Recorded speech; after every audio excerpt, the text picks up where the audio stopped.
Hey everybody, it's me again. I got to the point with this Mustang where it's on all four wheels. Shocks me, but it looks awful cool. I thought I might want to share that. And then I also wanted to share some of the info that I talked about in my tin work so you can see what I did, how I finished this stuff up. I mean, and every car is a little bit different. I'm just trying to give you tips and ideas how to do this. I mean, you know, nothing's set in stone. There's a lot of guys who probably don't like the way I do it, but I don't really care.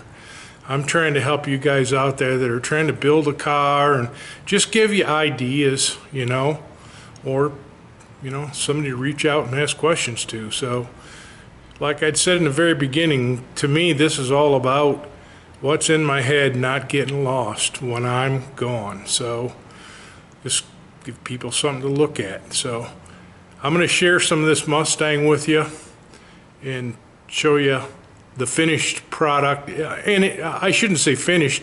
I still don't have the beadwork done in the tin, but I want Jerry and Karen to see this car together before I tear it apart. You know, if I got to change something now they don't like, it's easier to do it when it's not powder coated. So here we go. On the ground. I still have overflow bottle to do, but the day's over for me. Tired of sweating. Here's a car. And of course these aren't the right wheels. Listen to me, these aren't the right wheels. These just roll it, okay? But there she is, with the lift in the way and everything. I'll show you wheelie bars in the back. I built the wheelie bars, finished them up a little bit ago.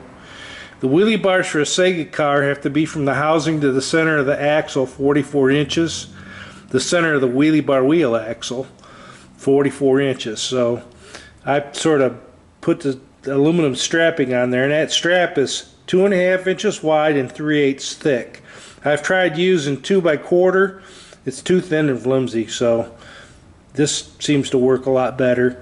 And I try to get them as wide as possible because these are a tuning aid. I mean, if it's on the wheelie bar wheels, you know, it means the rear wheels and these wheelie bar wheels are what's steering the car. So you have to have a lot of adjustment. And the farther apart they are, the more adjustment you have. So the more tunability you have, I should say. So showed you the trunk. I want to show you the inside. Get around all this stuff. Transmissions tunnels done. Typically put 3 Zeus fasteners in there. You can see how those transition pieces are in there. I've got a black 040 on this side because nobody's really going to be sitting in here. And then you can see that flange. I've got the Zeus fasteners in there. I'm going to try to zoom in a little bit so you guys can see this a little better.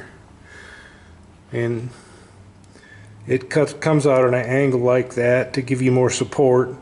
And like that button up there in the front, that's all into a Zeus tab. And then these two here, they go into the sheet metal. And there's springs there. As I said before, those springs I use aluminum rivets with aluminum mandrels because I drill them out. I don't want the springs powder coated because when you powder coat them, you heat them up and take the tension out of the spring. And after a while, they don't work worth a darn. But as you can see here, I've got a step there, and I've tipped this edge right here, and the sheet metal break a little bit to add some strength there. I do that down here as well. Steering column's in. Like I told you, I had to check to make sure that the column would go through the hole, so I got that in there. And you come out on this side, and you can see the springs and everything. And you can see how much that adapter flange gives you clearance-wise when you pull that out of there. Gives you a small tunnel, so you got plenty of room for your feet. And then you pull this out, and then there's a lot of room to work. Get the bell housing out of it, the clutch, and everything else. So the stuff's all got to happen in a hurry. So I don't know if I showed you the steering before. I sort of had to run the steering shaft right through the motor mount. See there? I had to do that, and then You know, clearance for the radiator and the steering box, that's all close, but that's all good. And then that's where the steering column comes through there. Like I say, you can see all that room. Then in here, like I say, this one little piece in here was pretty complicated, but I got it. Let me see if I can get her back out. Sorry about that, folks. But if you'll notice the slot in the floor for the clutch linkage. I have to reassemble the pedals yet, and I have to take the tinwork, that part of the tinwork back out to do it, so I sort of wanted to show this before I tore it all back apart. But that's it. See the adapter I made for the master cylinder? It's just, you know, so you can get the master cylinder out later on, but I don't build them so you can put a boot around the shifter. Really not necessary in this type of car. This, like I say, this stuff has to come apart in a hurry.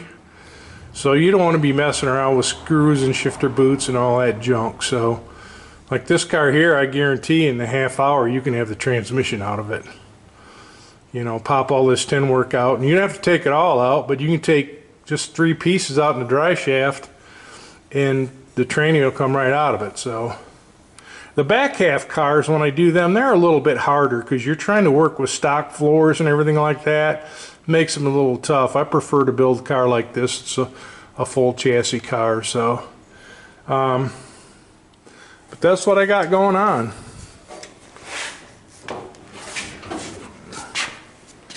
She turned out pretty cool.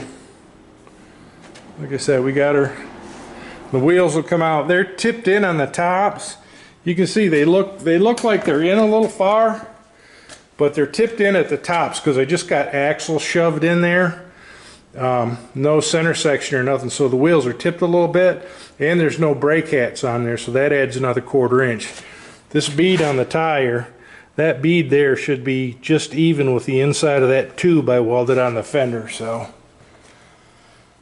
and I don't know, you can see back in here, it was high enough that I couldn't look in the back window before, I don't think, but that's what I got going on there.